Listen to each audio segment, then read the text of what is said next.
Let's get ready to rumble! Yo, it's the My Monster podcast here. We're back again for another episode. I'm joined with Ismail, bro. Transformed by Ismail. How you doing, bro? Transformed by Ismail. How you doing, man? I'm good, my bro. What about you, man? I'm all good, bro. We're back again for another episode. It's been a while, man. It's been a long time. It's been almost 4 months since we did an episode. It's been ages. It's been a long time, man. Anyway, what's going on, man? How's everything going? How's your training going? How's everything going, bro? Everything's going good, bro, man. I'm currently on a bulk. Yeah. How's that going for you? Yeah, man. That's going good, to be fair. I've got another 4 or 5 weeks left, and then I've got I think an 8-week diet just to clean up everything. Yeah. And then one more push-up, and then inshallah, hopefully the goal is to compete and see what I can look like on stage, man. Yeah. How much you weighing? As of this moment, I think I'm around 91 kilos, 91? Yeah. How tall are you? About 5'9". 5'9", 91. Yeah, but have you got abs though at the moment? Not like lean. proper visible abs, like. Yeah, not visible, but not fat either, if that makes sense. Yeah, it makes sense, bro. Yeah, but look soft, definitely. Yeah. Look soft, If you're looking at me, how much do you think I'm about the same height as you, but how much do you think I weigh? About 80. Yeah, fucking that's bang on, Yeah. Bang on, bro. Bang 80, man. You look about 80 to me. Yeah. Yeah. So when you go on stage, what class are you gonna do in? Classic or a jaded, to be fair, A jaded. Yeah, you know what jaded? The Nah. The class he did. Oh, jaded. Oh, yeah. I thought a jaded class. No, bro. not jaded. What jaded? Yeah. Jaded, Big shout out to Jay, though. Come on. Nah, Yeah, man, man mashallah, he knows done well, Jay, man. He bro. came third in the show, man. Yeah. It was a stacked lineup in his show, to be fair, because from all the classes that I've seen, and because there was 10 to 12 classes that day, and from all of them, his had around 12 competitors or 11 altogether. All of them, bar one maybe, they all looked quite good. So I really had Jay down as he could have came second, to be fair. Yeah. Only maybe one guy could have probably beat him, but then even then he did have condition. He had more muscle on him, but he wasn't as conditioned as Jay was, to be fair. Of course. Man. You know what? I seen Jay. You know the Arnold. Yeah. I didn't even recognize him, bro. Because when he come here, he's proper bulked in it. The last time he came here? When last time I saw him was a training. We trained with him about a year ago, maybe. No. It was only about 6 months ago. It was maybe 8 months ago. He was pushing almost last summer, But bro, I saw him and he was mad. He was mad bulked up, he was crazy. Yeah, crazy. he's been you know what it is. A lot of people then obviously now that he's in stage condition, they've said, he's taking this, he's taking that. But what they don't understand is 9 years of grafting. He's been training 9 years of grafting, and he's been prepping dieting down for I think close to 8 months. 8 months is 8 months is 8 months of hard work, bro. 8 months is a long time. A long time, bro. The most I dieted when I did my cut, the longest cut I ever did was 5 months, so 20 weeks, and I dropped 25 kilos in 20 weeks. Fucking hell. So my fattest was I think I was around 101 kilos, but it's quite fat, quite big, because it was during COVID times. Yeah. So obviously gyms were closed. Yeah. I was just being lazy and one of them. Yeah, being lazy, like everyone was doing. Yeah, of course. I was eating probably a takeout every other day or every day more. Fuck yo. And then I was not training because there was no facilities to really train in. And then I thought to myself, I knew gyms were going to open soon, and I'm like, I want to go back into PTing, because I did it and then I didn't really enjoy it. Not enjoy it, but I didn't really pursue it. Okay, so I did it, yeah. And then I was because I was busy with university, do my 3 years. So I was in my second year, I was thinking, shall I leave it, or shall I? Do you know what I mean? Now I want to do it again. Yeah, of course.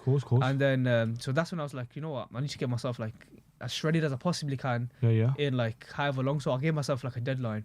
Yeah. And I wanted to see what I could look like in 5 months from 101 kilos. Okay, yeah. And basically more or less I did it all myself, and I was you know what? I know exactly what to do. I've kind of done it before, and I was why not? And then so then when I was doing those 5 months, during those 5 months, that's when I basically started to PT again slowly, and then online coach, but I wasn't official with the online coaching. Yeah. So I was just all right, let me just do coach 5 people that I know personally for free. Okay, yeah. So I coached 5 people for free, and then I think for 4 to 5 months, 2 or 3 of them were fat loss, 2 of them were muscle building. I did them, and then I got them. I think from the 5, 3 or 4 of them, they stuck to it throughout the whole, I think, 5 months. Mm-hmm. So I got them good transformations. Then that's where basically started in terms of having my transformations, having my results. And then, then from there, basically, I just like slowly transitioned to, all right, I'm enjoying this. I'm learning a lot. I've invested a lot of money to learning about courses in terms of bodybuilding and like stuff like biomechanics and everything like that. So I thought, you know what, let's just, pursue a bit more. And then I had the summer break, then I just started to do PTing a bit more. And then that's where it all kind of kicked off from, really. And then once I finished my cut, and then a lot more people started to see my cut, and then seeing the result I had, that's where like it motivated quite a few people. And then that's when I got a lot of people to get in touch with me about fat loss, or how did I do it, or like anything like that. And then I had a few people say to me, oh, like at the end of it, they're like, oh, did you take anything for your cut? And I was like, no. I was like, if I took anything for my cut, I would have gotten bigger in the process, not like shrink down inside. Because to be fair, the amount of cardio I was doing at the end, and madness. Yeah, my food didn't really drop quite that low, but I was on quite a bit of cardio, to be fair, which is the way I wanted to do it anyways. Now looking back, like I won't ever have to do that much cardio again, unless prep. Even prep, I don't think I'll have to do that much cardio again because of my start point. Yeah. Because a lot of people, like, including myself back then, like they just think like, you eat as much as you can, then you get bigger, and then you get stronger in the gym and you put on muscle. What they don't understand is when you get past a certain body fat threshold or certain point, you might be getting stronger in your lifts. Like you might go from benching 100 reps and 100 kilos, for 5 reps, for maybe even 140 for 5 reps. Yeah, during that process, you might think that you put on muscle, which you may have, but because you've gotten so fat to the point where then you have to diet down again, the chance of you keeping that muscle, retaining that muscle is very low, especially naturally anyways, because weight moves weight. So if you got a lot of weight to lose, and if you're doing something like a free weight exercise, you're gonna drop quite a lot of weight. Course, so when you're towards the back end of your cut, even in the last maybe 8 weeks or something, you're gonna notice that you might not even be able to do that for 1 rep really, because you've lost so much weight. And so I feel like you shouldn't really get too fat on a bulk, especially like a lot of people say, oh, in bulk for a few years, get big, whatever. But then most people, they're in that continuous cycle of, oh, let me put on muscle, let me put on mass. They stay in the dirty bulk phase for years and years, and then every year you see them, you're like, they just look fatter, really. Like shit, because at the end of the day, doing something like that, first of all, it's very bad in your health. Like, I was 101 kilos. Like, I'm not gonna say that I struggled walking up the stairs, because that's bullshit. But at the same time, I knew I was 101 kilos. I could feel it. Like, I was getting not out of breath, but you felt heavy. You know, when you're very heavy, you know that you're heavy. Tell you for of course, bro. But then I remember at the back end of the cut, when I was in the last, I think, week before my photo shoot prep, I was just feeling mad cold. I was feeling so cold. Like, I wasn't even completely shredded or anything. I was probably around closer to, I reckon, about 10% body fat. But because I've never been in that condition, it was it's quite interesting, to be honest with you. But that's where the kind of passion for the PTing, the coaching, that's where it all kind of started and everything. Fair enough. Yeah. And then from there, I think that was like now. So I did my photo shoot back in March last year, I think. So March. So I've been doing online coaching officially for like a year, just over a year now. And yeah, man, I'm enjoying it, man. It's fun, man. Good, man. You get to coach people from different walks of life. You're doing something that you enjoy, and it's not something that you have to force yourself up in the morning and go, I have to go to work. You know what I mean? It's 100%, man. Like, because going back now, anyways, 4 years, I was doing radiography before, so I wasn't even doing. So in terms of like career profession, I'm doing. I just finished my training for PE teacher for secondary schools, and before that, I was doing radiography about 4 years ago. And 2 months into that, I thought to myself, this is depressing. I can't do this for the rest of my life. I can't wake up and just go to hospital every day. And I know, it gets to that point where you just get sick and tired of doing the same thing every day. So then, of course, bro. So in that moment in time, I was probably like, that 6 month period, I was like a little bit lost, like, what shall I do? So then I stopped university. And then I was like, I enjoy training. Why not do this? Why not get my PT qualification? So I basically did that, and then I just worked full time for that whole, I think, 6 months. And then I went back into uni the following September. I did my undergrad in sports coaching, physical education, and then did that for 3 years. And then from there, so then I had to do an extra year for my teacher training, which I just finished, almost finished. So then man, that's my career change really. But it's quite the career change, because when I tell people this, they're surprised I was in radiography before. But yeah, man, that was my career change, man. They're surprised. Why is that? They get surprised because they didn't expect that. A lot of people think that I've always been into like sports or fitness. Yeah. But not to be fun. To be honest with you, growing up when I was in school, I wanted to be a pharmacist. Oh, that was actually it was a question of did you have a sporting background? Me? Yeah. Not really sporting background, but I did play football quite a bit until probably around year 9, right? And then in one of the games, right, I got studied in my right knee. In your right knee, studied. Crazy. I got studied in my right knee, and then from that, it led to an internal bleeding, Oh, that's and nasty, then I man. ended up getting diagnosed with juvenile arthritis. So like when you're young, kind of thing. Yeah, no, but it wasn't from genetics, genetically, because that's the other type of arthritis you get. But then what happened was, right, it didn't happen straight away. So once I got studied, and it was just a little bit of pain, and then 2 months later, out of nowhere, one of the days I woke up, my right knee, it just mad swollen. Like just imagine, like, if obviously your knees look right. Imagine that one of your legs, your knees, triple the size. Like, crazy. It had so much fluid in there, so swollen to the point I couldn't pull my school trousers up. Like, it was a struggle. It's a struggle to pull my school trousers up, and then like walking was like it was hard because obviously there's so much fluid in there. I'm putting weight on that, and then for a good while doctors didn't know what was wrong, and then eventually they drained the fluid out of the knee. I won't forget that day. They drained the fluid out of my knee. They used pouring out. Probably like a 4-inch syringe in it, and it went under the inside part of my knee. It went under the bone, because that's where you got fatty tissue. It went under there, right? And when it went in, right, it felt like my kneecap was getting I was getting stabbed in the kneecap, and someone's ripping it out. And then from that, right, they kept that in for about half an hour, draining fluid out my kneecap. And I didn't take an anesthetic either, by the way. So I had that with no anesthetic. So just pure pain. Pure pain. Pure pain, man. It's pure pain. And then I had that done twice to me. And then they gave me, funnily enough, right, they gave me, in terms of the treatment wise, what they said to me they're going to give me a type of steroid injection in my knee. Oh, you thought, yeah, man, 3 steps, bro. So they gave me a steroid injection in that right kneecap, and then they said to me, it's going to be a 50% chance it works, 50% doesn't. Just by luck if it works. Yeah. And they said if not, then we'll have to do something else. And then by luck it worked for me. Yeah. So then since then I had no issues with my knee, nothing. So I think that was in year 10 when it got solved and everything. So yeah, then I went back to play football, but it wasn't the same, because like I was always scared that it'll go. It's gonna happen again. Yeah, because it's like I was getting kind of like flashbacks, like how I struggled and everything like that in terms of walking and the pain and stuff. Because I was taking a lot of painkillers then. All right, From the pharmacy. I don't know what are the strongest ones you can get legally over the counter. It's not painkillers. Yeah. I don't know. I only know paracetamol and ibuprofen. It's a bit stronger than ibuprofen. I used to take that. And I used to get cold sweats at night, man. Cold sweat. See, I can't take any painkillers. Yeah. If I take painkillers, after 2 days, I get like nosebleeds and stuff, bro. Nah, I don't know why. That's why I was in painkillers. It's a medicine that has loads of effects and stuff. Yeah, but everyone talks about the other medicine industry, how it's a scam, bro. Have you seen that? Yeah, I've seen all that, man. It's all obviously a money making. Course, bro. Yeah, of course. Let's not get started about that. Nah, let's not get started. That's a long conversation, bro. Have you ever had any other injuries? Apart from that, in terms of gym injuries, right? Actually, before COVID happened, right, I did. Just before COVID happened, I strained my lower back, and I thought for a good while, right.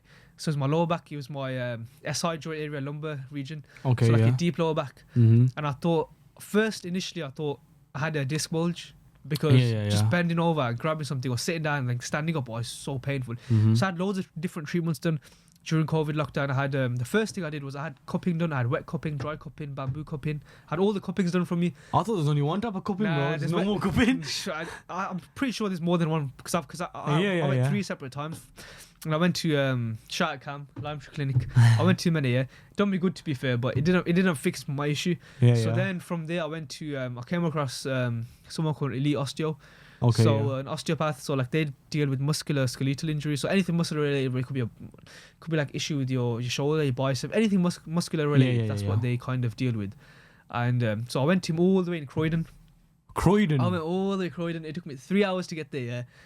I had 3 hours to drive. They got someone to drive me there. 3 hours. He had a look at my lower back. What he said to me was that your joint's stuck, and then he used Grafton, he used I think it was some sort of expensive ass massage gun. He was like, he goes to me, it's like 5 or 6 bags, £5,000 or £6,000 gun. Bro? He used on me because that's what he used for his treatment. And then he basically just cracked me, and then he sorted my back out.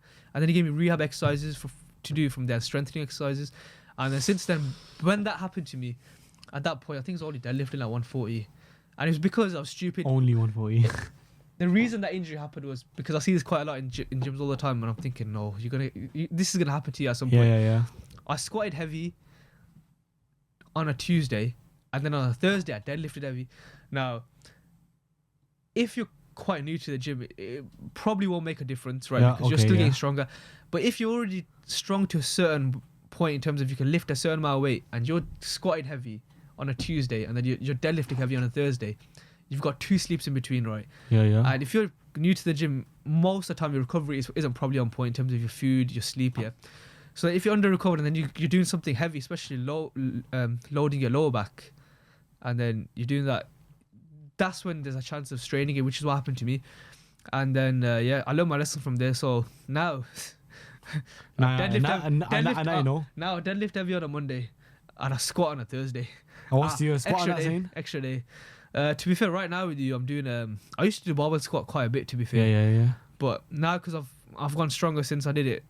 I think I did 4.5 the most for squat. 4.5. That's I think I did. It was 190 or 200. I did. This was when I was I wanted to do more like 1 rep max stuff. Yeah. Now because my goals have changed, like I train more towards like I would say a bodybuilding style.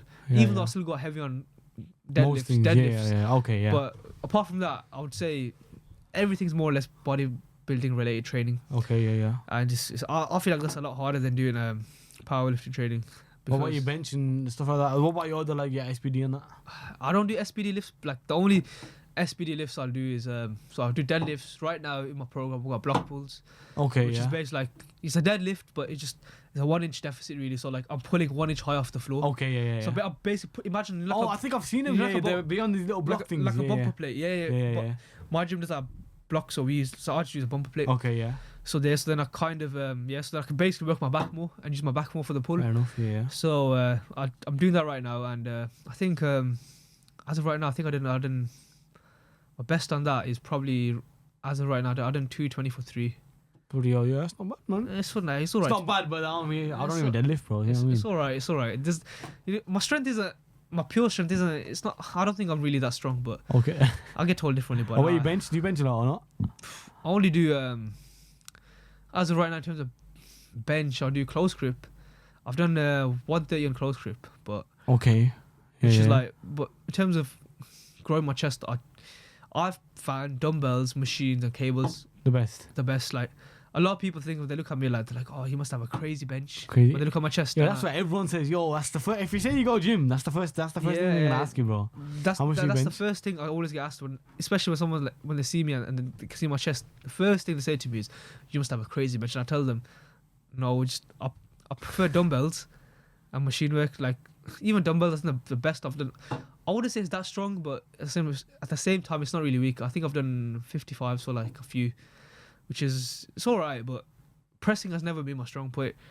It's just one of the things you have to work on. Like right now, what I'm doing, because my goal is to bring up my shoulders and arms more. Yeah. So I'm hitting them obviously twice a week, and then in my program, and I've also got in terms of diet wise, I've got high days. Do you know what high days? High food days, isn't it?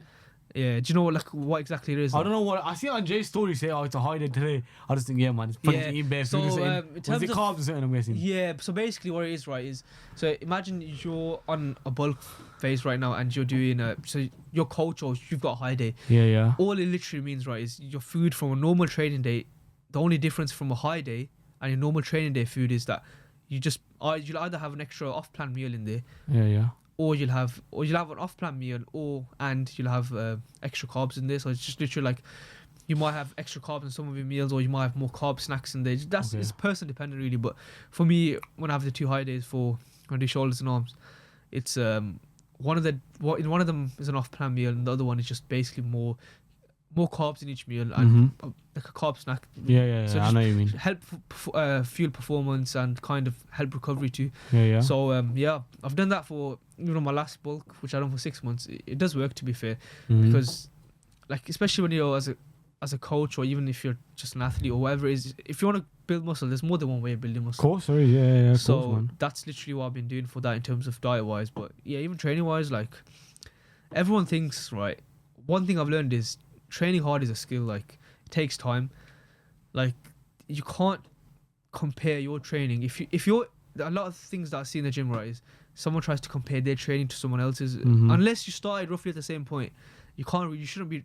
It's good that you get in competition, but then what it does is it can lead to injury or it can lead to something stupid happening. Because if you got someone that's in their first year of training or second, trying to compete with someone who's been in the gym for so 10 many years or years, something, yeah. for 10 years, even if the person who started new is getting stronger quick, but then trying to then compete in terms of lifts wise, and you do that, that's when you get injured. Like that's when you have to kind of like keep your ego in check, especially when it comes to building muscle. If you just after pure strength and you just try to lift as much weight as you can, you won't really. Then it's not about them, innit? Yeah. Then you don't care about form. But if your goal is longevity, especially if you're quite young, like you're 18, I'm not that old either. So you know, I mean, I'm only 23. I get my age is always I get mistaken for my age. I've gotten told I'm 30 years old. I've gotten told I'm 27 years old. Yeah, but if you were to look at me, how old do you think I was? About I would say 19. Nah, I've had some mad shouts, bro. I've had some crazy shouts, bro. But that's not been on like in person. That's been on like, you know, like Amigo and stuff. Yeah, So if I'll be on that or something, and I'm with my friends, I'd be like, oh, I guess some mad shout. I had like 25 once or something, bro. I don't know if she's talking bullshit, yeah. It was probably bullshit. But I've had some real shouts like 21, and they say I don't even look Asian, bro. I don't know how true that is, yeah. Nah, I definitely look Asian. But I'd look on camera and stuff. I really don't. I think I just look too white, man. I don't know, man. I don't look brown, man. It looks weird on camera, bro. I don't know what it is. My ethnicity gets mistaken quite a bit, but anyways, let's not get into that. Why? Oh, you don't like it? Nah, it's not even that. It's just I'm used to it, like getting mistaken for my ethnicity, like because of my beard and my skin complexion. Yeah. So it's Of like course, man. I don't really get. Don't get into it. It's too much of a long conversation. I don't really get told that I look Pakistani most of the time. But anyways, it don't bother me. It's just funny when it happens. Yeah, of course, man. Of course. Yeah, like a few times I've had at gym I've had a few uncles that are like Arab Yemeni. Yeah. They've come up to me. me. You do look Yemeni, actually. They've come up to me, and in my head I'm thinking they're gonna ask me something to do with the gym or whatever it is, and they start speaking Arabic to me, and the only words I understand is like Habibi. That's the only word I understood. Yeah, the whole sentence, and then I said to them, Uncle, I'm not Yemeni, Arab, or Pakistani, and they start apologizing to me. Oh my, that's funny though. But nah, man. What other gym interactions have you had? For like proper funny gym interactions. The funniest. I've had some weird ones, man. Not even interact, just moments like in the gym. My worst gym moment. In terms of embarrassing, you mean? Let's just shoot anything at me. Alright, the most embarrassing gym moment I probably ever had was, I thought it was funny, but it was embarrassing thinking back, was when I was doing legs and I was wearing black joggers, right, and they were like fleece, but they weren't tight, but they were loose, but they were fleece, and when you sweat in like a fleece material, especially joggers, they kind of stick to your legs, don't they? If you got big legs as well, or like even like good sized legs. And I was doing Bulgarian split squats, and then I had headphones full blast. I couldn't hear anything, but I just felt something in it, and I basically from your adductor, so your thigh area, like groin area, I had like a massive rip going like about a good 6 inches down my leg. But good thing the gym was quiet, dead. Nobody there. So you must have looked down and nobody was there, and plus I was wearing like a baggy top as well, so I just kind of pulled it down a bit, and then then to finish off that leg day, I just did seated calf raises. I was sitting down, it doesn't matter. Do seated calf raises, no one can see my leg. Then I carried on, finished my calf raises, and then I went home. But probably ripping my trousers, and actually no, I've got a worse one actually. What? I've got a video of it as well. I'll send it to you. I've got so imagine I'm doing barbell squats, right? This was like about just after COVID lockdown, and I was doing like a AMRAP set, so as many reps as you can in it. Barbell squat. I'm going up and down. I'm like 10th rep or something. I don't know how it happened, right? I just lost balance and I fall backwards with the ball. You fell back. I fell. See, I always get scared of that. When I do that, I always get scared and fall back. I fell backwards, right? And I don't know how I never hurt myself. So I fell backwards. In the video, I'm going up and down. And then I just fall backwards, right? And then I just like, the bar basically hits it's like no safety. That squat rack was fixed with the bars on the side. So it wasn't like a safety bar one. And it hits one side and the bar just falls on the floor. And because I got someone to record my set, because I was like, I want to get 20 reps on 2 plates. I'm like 11 reps in, I just fall backwards and And I look around. I don't know how no one sees it. Maybe one person saw me Yeah, fall yeah. on the floor.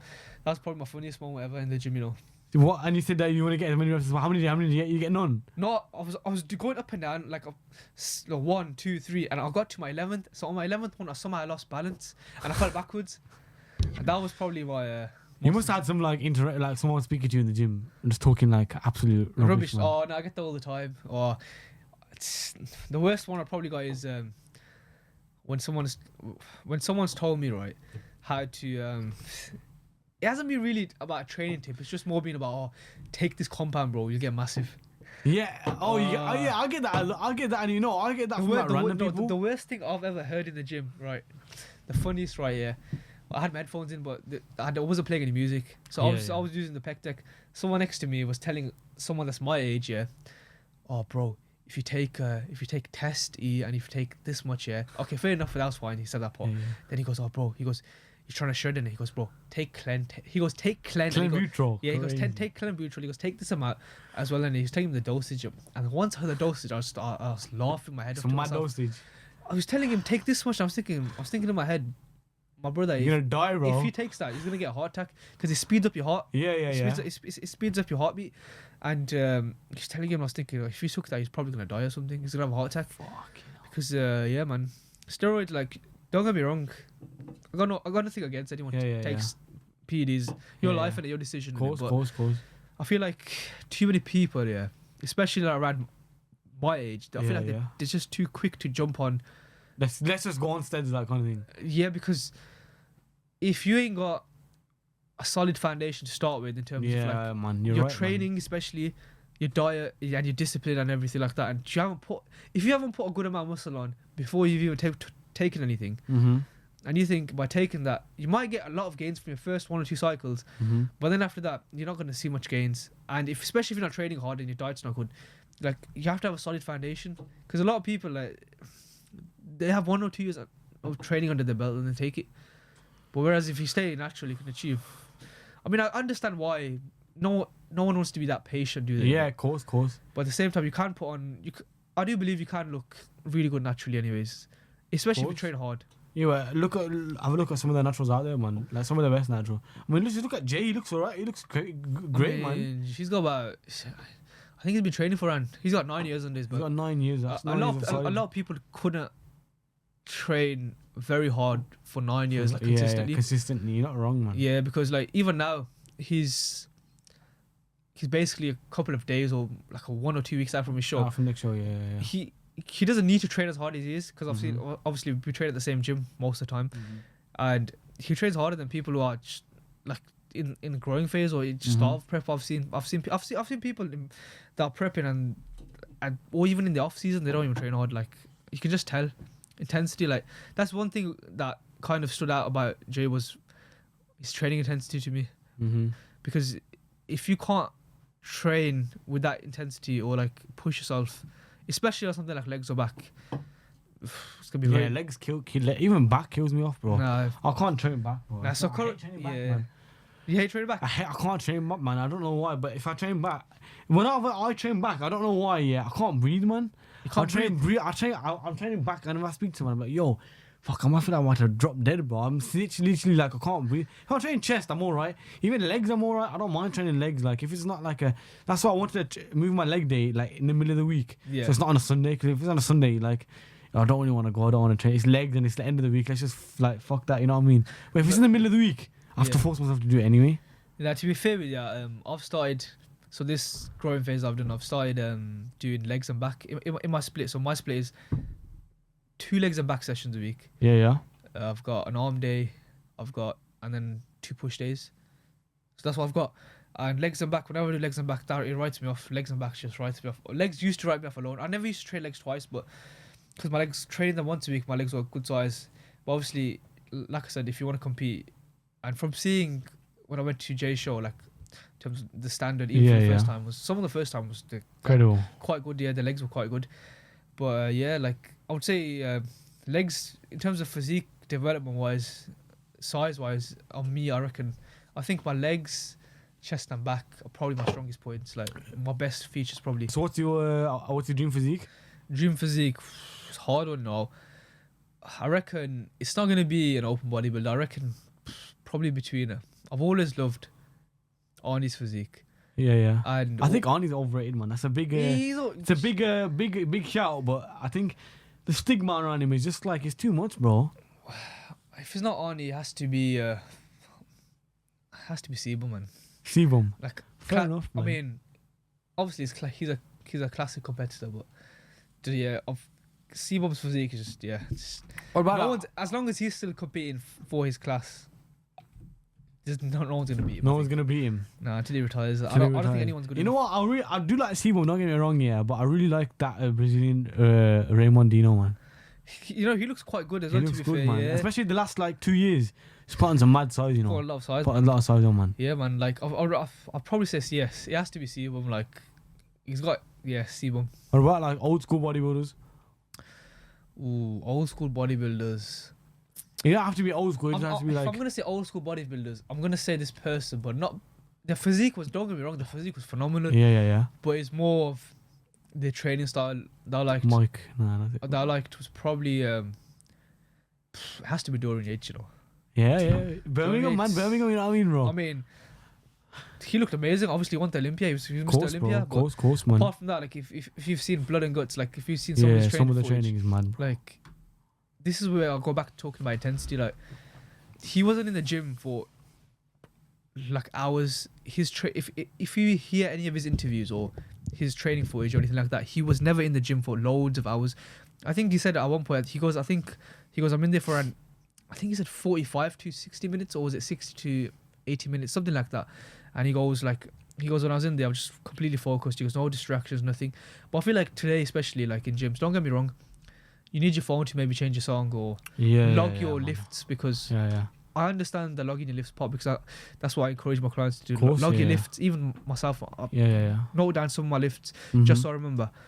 And but I feel like a lot of time people just spend too much time texting. Like if you're having like a 4-minute break between a set, especially if you're doing like something like a squat or a deadlift pattern, I get that. Yeah, then it's not bad, bro. But if you're doing, then it's alright. But then if you're doing consistently after every single set you're doing, you could be doing a set of bicep curls. Yeah, and you're taking that 5-minute break. And then you're texting for 4 or 5 minutes, doing that every time. No point. Or if you're doing it even like a back exercise, maybe like a barbell row or a pull down, whatever you're doing, I just feel like phones are it's taking over the gym, innit? Yeah, I feel like that's one thing that probably irritates me. But then even talking about phones in the gym, what do you think about like social media? Do you really think like I think some people go to the gym just for social media, just for like do it for the snap, man. I don't like some people just come to the gym and take a snap, do 2 things and just go home, bro. I mean, what's the point in that? To be fair, you know when you're used to seeing things like that. When I'm used to seeing things like that, it's quite the norm in it. But you see just like people go in, they do a few sets here and there, and then just go home. Like obviously they're not the type of people that I really train with or would ever train with, so it doesn't really bother me as long as no one's really distracting me. If they're doing that, if I want the piece of equipment while I'm waiting for them and they're on their phone, and then I would say to them like, bro, like, you know, I mean, you're here to train and I'm waiting for the equipment. Well, that's different. But if someone's just doing it and you're gonna use that equipment, it doesn't really bother me, because at the end of the day, like, they're just losing gains, aren't they? Like, yeah, of course, not wrong, bro. If you think about it, even if you whatever gym you train, if you have a look around, right, just even briefly, right, you can tell just by like a 10-second look around who's like training hard and who's just here for the sake of being here. Like, there's nothing wrong with just, I mean, being there for the sake of going gym. I mean, it's good you've got yourself going there in the first place, which is good, obviously, to change your body.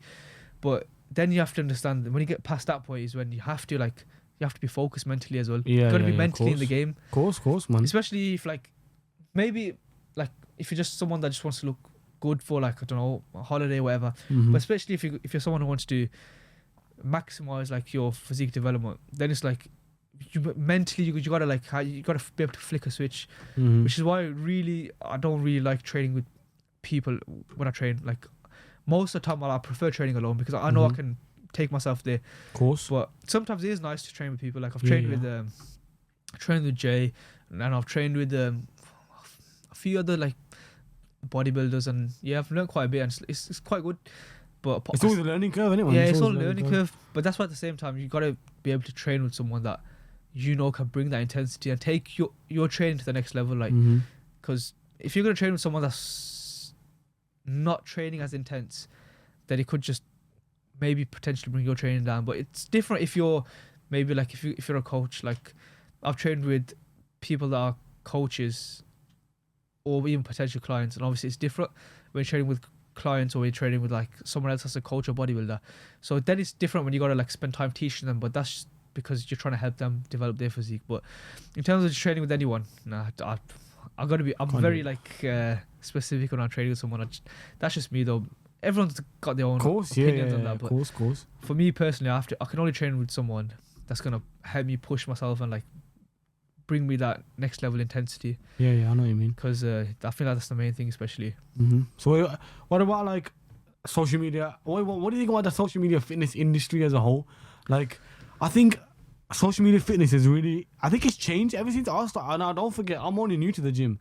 I only started training like probably about 2 years ago. Yeah, I probably don't know like I've been training 2 years, but it's definitely changed. I think the social media industry has definitely changed since 2 years.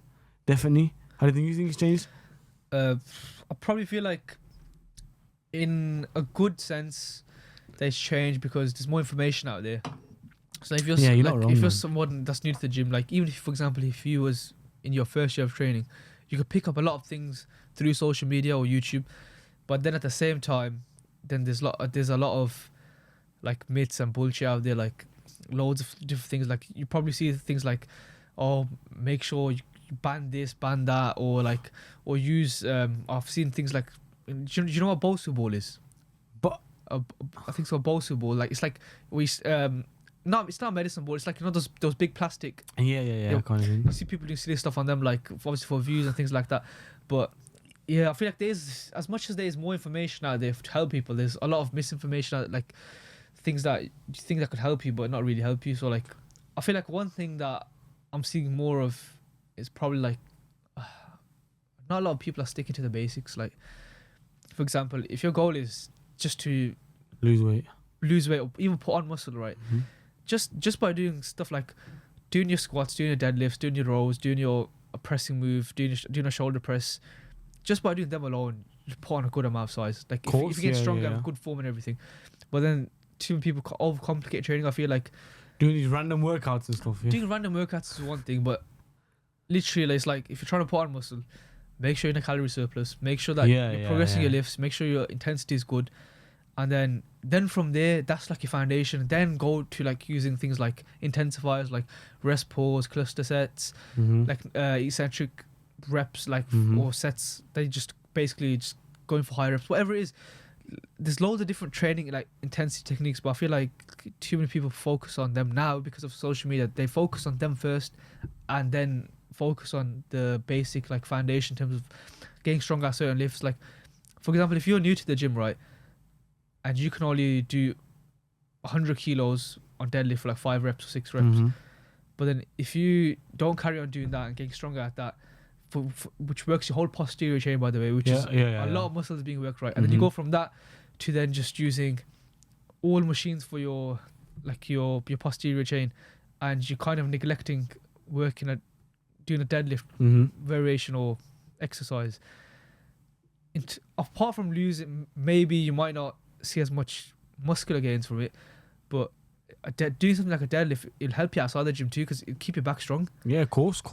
Because lower back pain and lower back injuries are like the most common thing. Especially in old people, isn't it? Yeah, man. That's what people think. Old people. There's a lot of youngsters now that they've got weak lower backs, so they've got lower back injuries. Like, you'd be surprised. But then at the same time, if you do strengthen your posterior chain through that, you'll notice a difference in your physique. Like, a lot of people say to me, they're scared to deadlift. Like, I hear this all the time. I'm scared to deadlift. Oh, I'm gonna hurt my back. Yeah, I'm gonna hurt my back. Take it from someone who's actually hurt the back from deadlift from deadlifting, but whilst doing deadlifts, I hurt my back not from deadlifts. That was down to my own poor recovery in terms of like I was squatting heavy and deadlifting heavy so soon apart, maybe 1 or 2 sleeps.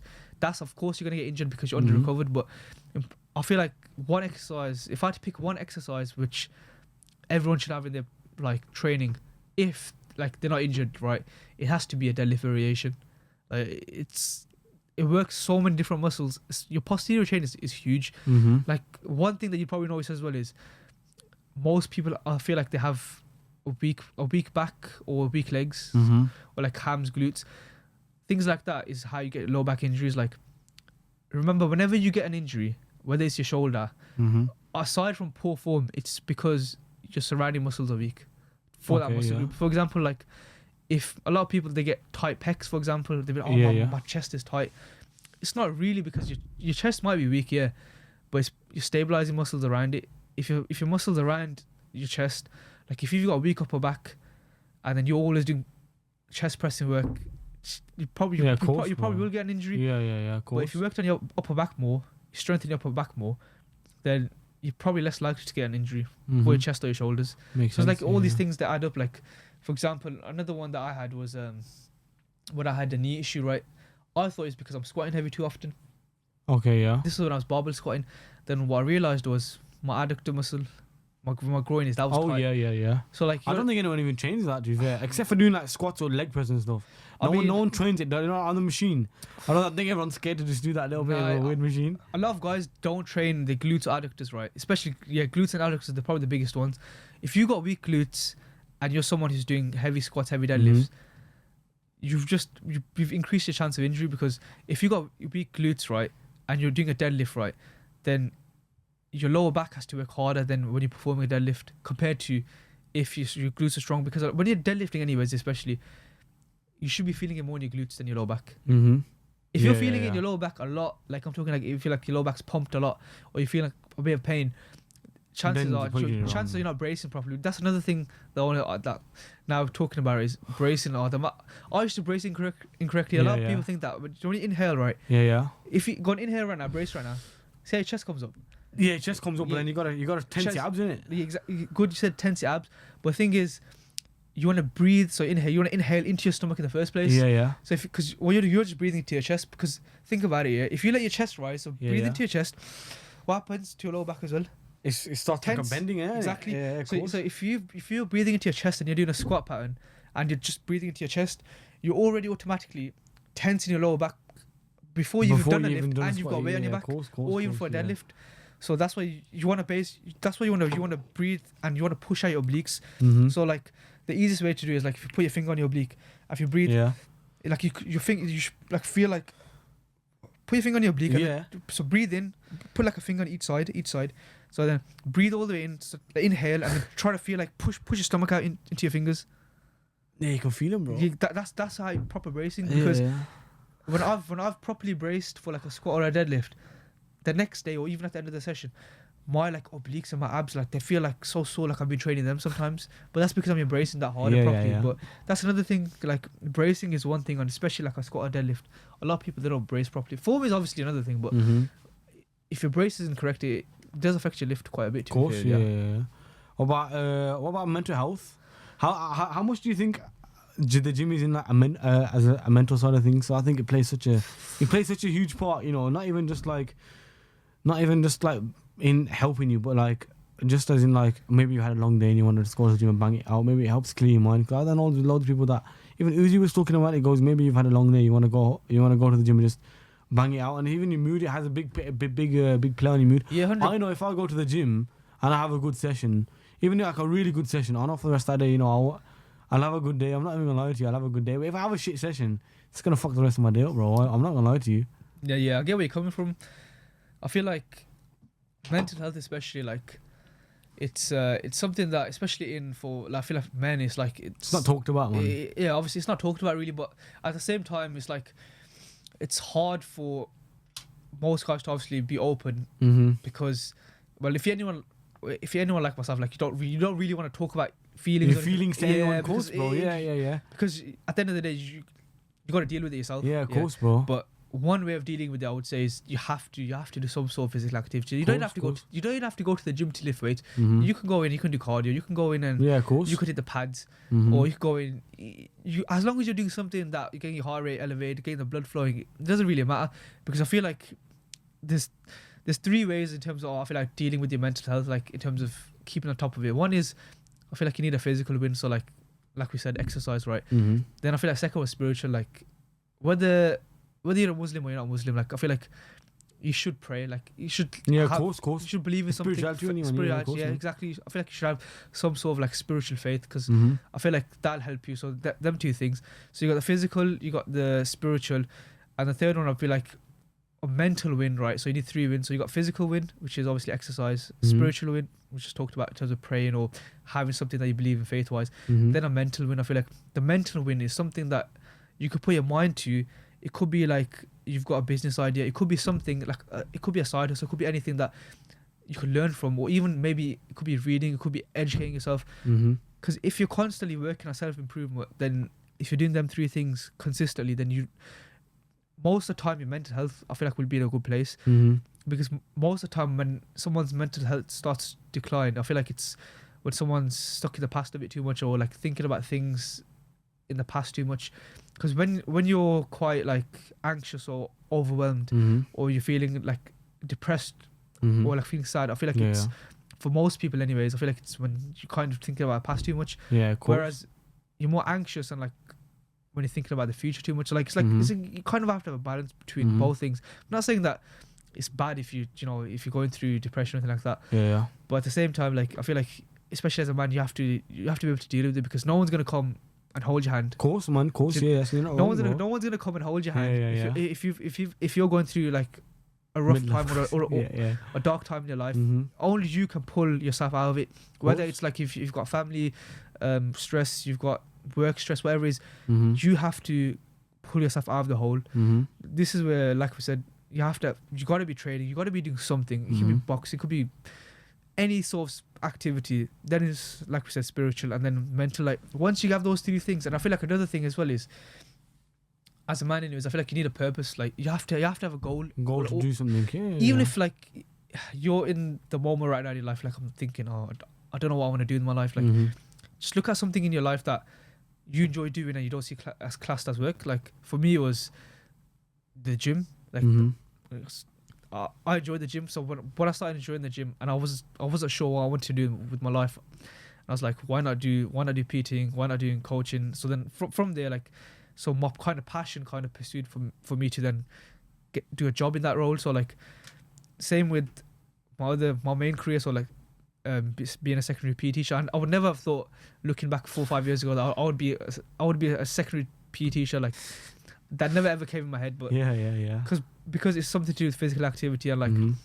just by working in the school, like you notice the difference, especially with the kids when they're doing physical activity or PE lesson, or even like just talking to them about it, it's like how it makes them feel and everything. Mhm. It's an important thing, like because when you do physical activity, you get the release of dopamine, so it makes you Yeah. happy. So like that's another thing as well. Like I feel like too many guys, or even too many people in general, I should say, male and female, I feel like they get too much cheap dopamine. Like cheap dopamine is like when you can get something that makes you happy quite quickly and you're not gonna work for it. Yeah, of For course. example, like watching Netflix, Yeah, of playing course. playing video games, Yeah, eating junk yeah, food yeah. all day. Because you've kind of done that consistently, you kind of programmed your brain to like stick with that. Mhm. Then when someone says to you, "Oh, let's go to the gym," or "Let's go for a hike," or let's do something, right? Yeah. It's a bit strenuous on your body. You Mhm. think to myself, "Oh, Don't wanna do it." forget this." Like, I'd rather sit and watch Netflix, or Yeah, I'd of rather sit course. and play Of video course, games, of course. because you programmed yourself to then Go and get do something that makes you happy without doing any work. Of course, yeah. So I feel like that's where like a lot of people get too comfortable with themselves. Like it's all good, like especially if you've got like businesses and you're making good money, you've got nice cars, you've got the houses, you've got the Mhm. watches. But if you look like a big fat whale, what's the point? Obviously, yeah. And then they go on and talk about, it's all about the mindset, it's all about discipline. I mean, you could talk about discipline to a certain extent. But at the end of the day, going back to that, right, is like if I speak from a man's point of view, yeah. If we speak from like as a Islamic point of view, right? Yeah. What is your body? Like what has God said to you about? What has Allah Take said care to of you your about? body when it's a Your temple. body's like your body's a mana, so it's like Yeah. it's a mana, so like it's something you gotta take care of. Course, because course. At the end of the day, it's gotta go. Your body will return to God. Mhm. So like, and talking about that as well, like the prophet was physically quite strong, and like he had a good amount of muscle. And if you look at the hadith, and he talks about that, he was broad, he had broad shoulders, he had a big chest, and in terms of his physique, when he's talking about that, so that should kind of, you should take inspiration from that. That doesn't mean go and just try to take as much like steroids or whatever, get as big as possible. No, but at the same time, you should lift weights. Yeah. You should be physically fit, and like, because then you're following the principles set in Islam. Because I feel like too many people then use business, working long hours, family as an excuse to then like just look really like lazy and like really course. too big. Because at the end of the day, like, if something was to happen to you, or if you got to do something at the end of the day, and you look like you're really, really out of shape, like, the chances of you being able to help yourself in that situation. Yeah, of course, it's not going to be... Not saying that lifting weights will save you, but at the same time, like... Being healthy will save you, of course. Being physically active, so, like, you got to do something, because you can't live your life not... Especially as a man, not doing some sort of physical activity. Of course, man. I feel like that and probably prayer from a Muslim perspective is the two biggest things you should have. You should have one without the other. You need both. Of course, definitely. Yeah. If you could go back to yourself, right to the first day you see that you started the gym, what would you say to you?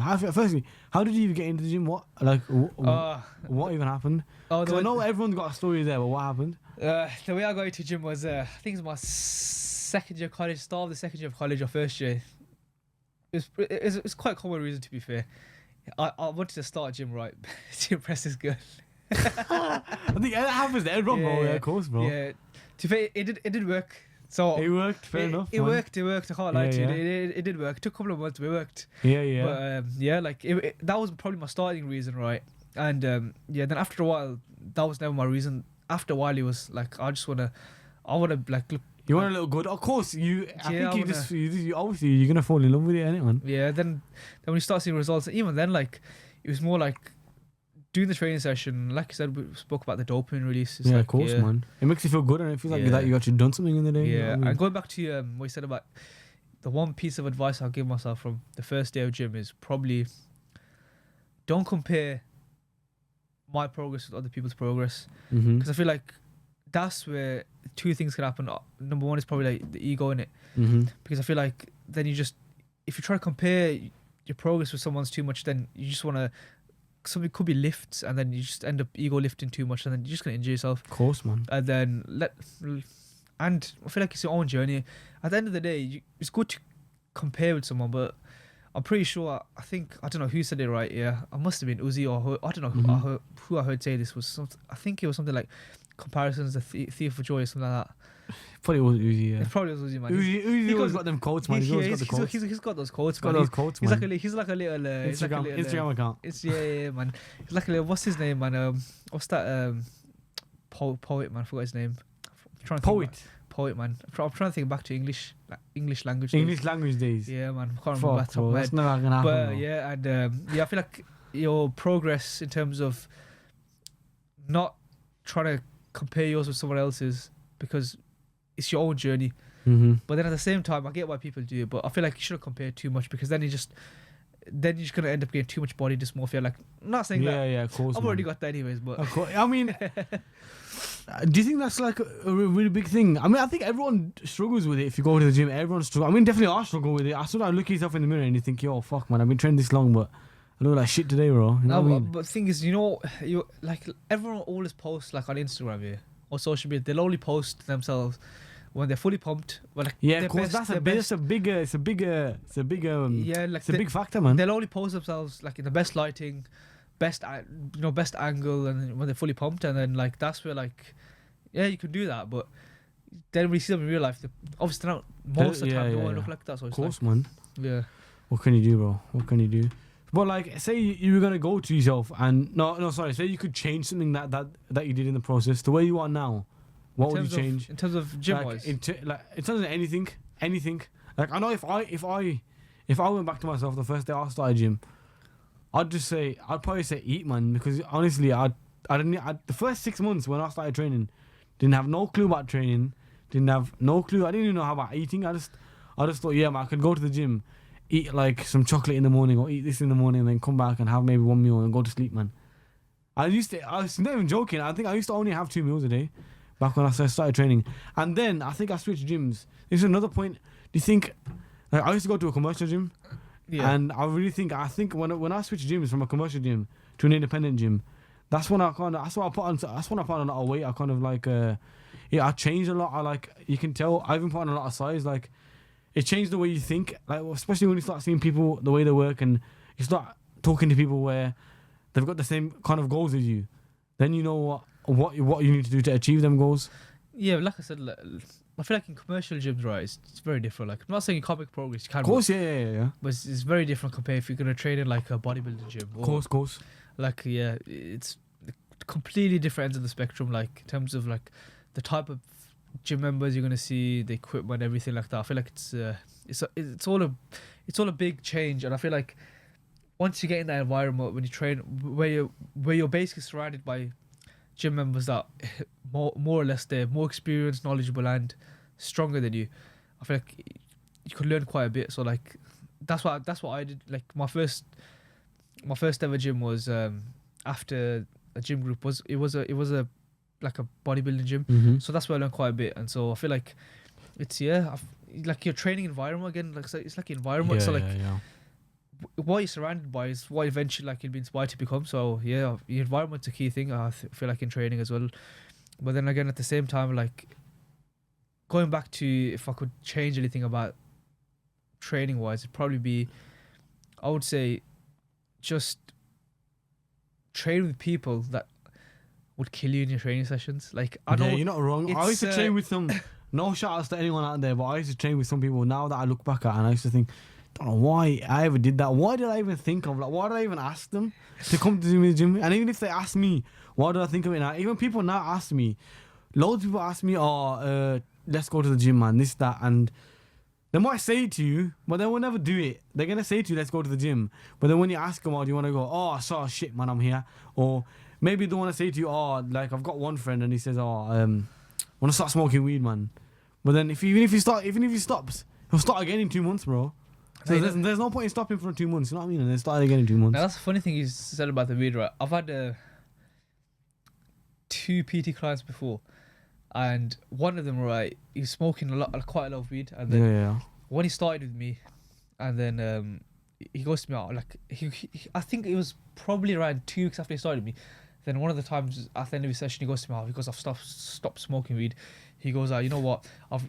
He goes, whenever I've smoked weed, like it's kind of basically, he goes, I've been so lazy, like because he's got a business as well, and he's doing an apprenticeship, and he goes to me, like, I've been like lazy with my business, but see that's the things though, like this is what, going back to talking about dopamine, quick dopamine, like people don't understand, like one of the big effects of weed is like it makes you like feel lazy and like unmotivated towards if you've got goals, because it's just one of the effects of it. Yeah, of course.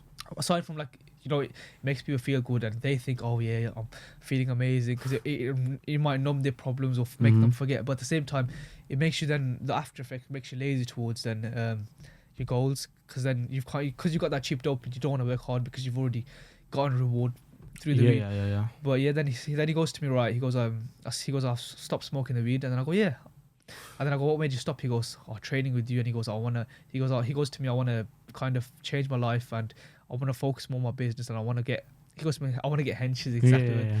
But that's the thing though, like, you know, things like that, you can change someone's mindset, because I feel like mindset is a big thing. Of course, not just in the gym, like I feel like in anything in life, your mindset will basically dictate your future. Like, your current moment, your current situation, it could be a shit situation, or something could be happening, but it's all what you perceive in that moment in time. What can you do? What can you do to change your situation today in the present? Because if you think that I can never get out of this, or I've got no future, or whatever it is, or if you think negatively all the time as well, I feel like, yeah, you got to be a realist, and you got to think in terms of reality as well. But if you think too much negatively as well, or like you doubt yourself too much, you have to have self-belief as well. Like if you don't have self-belief in yourself, in anything, I don't think you'll make it far in life. Like, it doesn't matter.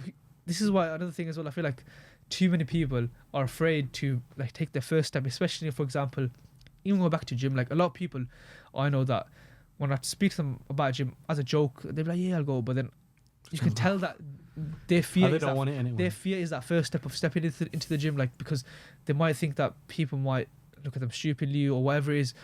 Well, I feel like if that is what's stopping you, then you just need to maybe go with a friend, go to the friend with a gym, or even just start with just walking on a treadmill, whatever it is, just get yourself into there. You have to put yourself out there, especially with mindset. I feel like when you believe you can do something and you have that self-belief and like that mentality, then you will get there. Of course. It might take you time, but you will eventually get there. So I feel like you kind of have to have that belief, because if you don't have it, then it's kind of hard to, then no one can really help you then, really. Of course, man, of course. People can only guide you so much or give you help and support, but if you in your head don't believe that you could do it, there's no point in doing it, man. I wouldn't say no point in doing it, but then it's very hard to then achieve your Of course, goals. yeah. Talking about training environment, what's your biggest pet peeve in the gym? Biggest pet peeve in the gym? Or three biggest pet peeves. Alright, I'll give you one. Number one biggest pet peeve in the gym is probably people that talk while they're doing the set. Like I feel like when they talk too much during the set. One thing is talking when you're like resting, that's one thing. But when talking during a set, and then you say, "Oh, I have this many sets left." You're just wasting your time. Wasting your own time, man. You're just bullshitting your own training. That's number one. Number two is, I feel like number two is probably when someone tries to spot you unsolicitedly. So like you could be doing your lift, right? So then they're just watching you from the corner. And no. You could be doing your lift, and you might be struggling a little bit, but then someone comes out of nowhere. The person comes out of nowhere and just starts like trying to spot you. I've had that a few times, or I've seen it a few times. Yeah. I get it if someone's like really struggling, but but if you just come like, quite quickly and just like start to spot them and just ruins your set, man. Like, of course, man. Unless I've asked for a spot. Then don't come on it, man. Yeah, of course. So that's number two. Number three is probably when someone tries to, I would say, give lifting advice again when it's not asked for. Like, advice on training when it's not asked for. Like, I get it if someone's maybe new or doing something wrong. Yeah. But when someone that's smaller than you tries to tell you about something, tries to tell you how to do this and it work, but they're telling you how to do something, right? For example, they could be saying to you, "Oh, do this in a year. It's a great exercise for your chest, or whatever, or you're doing this wrong in it, right?" But then if you look at them, what they're telling you about is they don't have that themselves. So it's like, what are you telling me, bro? Go do it yourself. It doesn't make any sense to me. Like, but we have that all the time. We have one guy in the gym, no names, didn't mention that, but he's like, you just be doing your own set. This happened to me once. I was just doing my own set, and I wasn't looking at no one. I had my headphones in, and I just seen a tap on my shoulder. He's tapping me on my shoulder. Looked over him. What the fuck? What does this guy want? And he goes, took out my headphones and he goes, "Yo, bro, do this machine, yeah." And trust me, it was a lat pull down, and you know, like you get the 2D handles at the side, but it wasn't the mag grip. It was just 2D handles at the side. And he goes, "Oh, hold the bar in the middle and pull it down. Trust me, the forearm pumpers you get is crazy, man. Trust me, do it for your forearms is bad." And you know, sometimes when you just think, "Yo, shut the fuck up," like you just gotta put your headphones. I put my headphones there and goes, "Yeah, man, I'll do it, bro, I'll do it." But then he just like, bro, just carries on talking. Like even when someone talks to you for like ages, doesn't stop talking. Like, bro, like you got nothing better to do except for talk to me. It's just too annoying, bro. And apart from that, now you said that, now you just reminded me, right? Another probably biggest pet peeve, it has to be when someone's grunting or screaming, right, and they're doing it on an exercise they shouldn't be doing it on. Like, why do you need to grunt and scream if you're doing a bicep curl? Like, if you're doing a bicep curl, I understand if you're grunting and screaming if you're doing like a leg press, or if you're doing a squat or a deadlift. That's understandable, or maybe even like a heavy bench or dumbbell press. That'll be understandable, right? But even then, like, do you know what I mean? But if you're doing something like on a curl or like an exercise, you don't need to be making noises on, right? You just think like you're a twat. What are you doing? Like, why do you need to be grunting when you're doing a bicep curl? You're not wrong, man. Of course, you're not wrong. You're not wrong. I think that's like, I think it's social media again, making loud noises when you're doing like. There's some exercises that you get it. I get it. Yeah. It's gonna make heavy noises and stuff. I get it. Yeah, of course, man. Because I'm making a leg press or I do a leg press or a squat or a deadlift. I get that, or maybe even a dumbbell press, like occasionally, yeah. But when you're doing anything else, really, like I don't know, like a bicep curl or something, or like a lateral raise, why do you need to be grunting, man? Like, why do you need to be like? Do you know what I mean? Like, It's not even that, man. Yeah, that's probably another one is like when you see people doing weights that you know they can't do, man. Actually, you know what? You've seen someone and you've said it. Yeah, and they do a weight and you're just thinking like, they might get a push off, they might get one rep, or if they might not even get one rep, like, and they're there and they go, "Oh!" and they can't do it, bro. Like, bro, there's no point in someone just pushing the weight up for you. What's the point in that, man? It's ego lifting, innit? Like we said, ego lifting, bro. Honestly, bro, it's just stupid, man. Anyway, look, last couple of questions. We've got 5 minutes. Is it a healthy sport? What is? Is bodybuilding a healthy sport, you think? And Depends on what we're talking about. We're talking about natural or we're talking about... let's just, as a whole, let's talk about both, man. Let's talk about both. We only got a couple of minutes, but carry on. Now, you know what? I feel like it can be healthy and it can't be healthy. I feel like it can be healthy in the perspective that, look, you've got a routine for your training, you've got a routine for your diet, you've got a routine for... you've got bedtime as well, like, if I'm being honest. Like, you've got that routine in place. So I feel like having that routine in place, it can help you in other aspects, like, it can help you in your career as well, you know, like, outside, because you've got that routine in terms of when you go in gym, how many meals you're eating, when you're eating, and then you can basically block in when I'm going to do work, like, outside of your job, things like that, and then family time. So, like, in that sense, I feel like it's good you got that routine. But then I think the only downside to it is, like, sometimes maybe you could be too isolated, like, then you might not have time for family events or family, or if you're taking PEDs, then potentially, like, you are putting yourself at risk when you're taking PEDs. So, because there's not 100% chance that you'll be okay in terms of, like, your organs, your health, if it leads to any health issues. So I feel like once you start taking PEDs anyways, because once you start taking PEDs, I feel like then you'll want more. It's natural. It's natural because once you started and you've seen what you got, then you're just gonna want to see what you can do with more. Of course, yeah. So, like, I feel like that's probably, like, the downside to bodybuilding. I feel like it's that, really, because that's what can potentially kill you. So I feel like apart from that, I don't see too much of a downside. Like, there's nothing wrong with wanting to look better. Of course, yeah, or train of or course. to get stronger in the gym. But like we said about the PD side too, I feel like that's probably the biggest downside to it. Or would you put your kids into bodybuilding? Would I put my kids into bodybuilding? If they enjoy training, why not? I mean, if they're training from a young age, I mean, I only started training when I was 17 and a half or closer to 18. So like, if they want to train from the age of, I don't know, 8, 9, 10, if I got to teach them how to lift weights, no problem.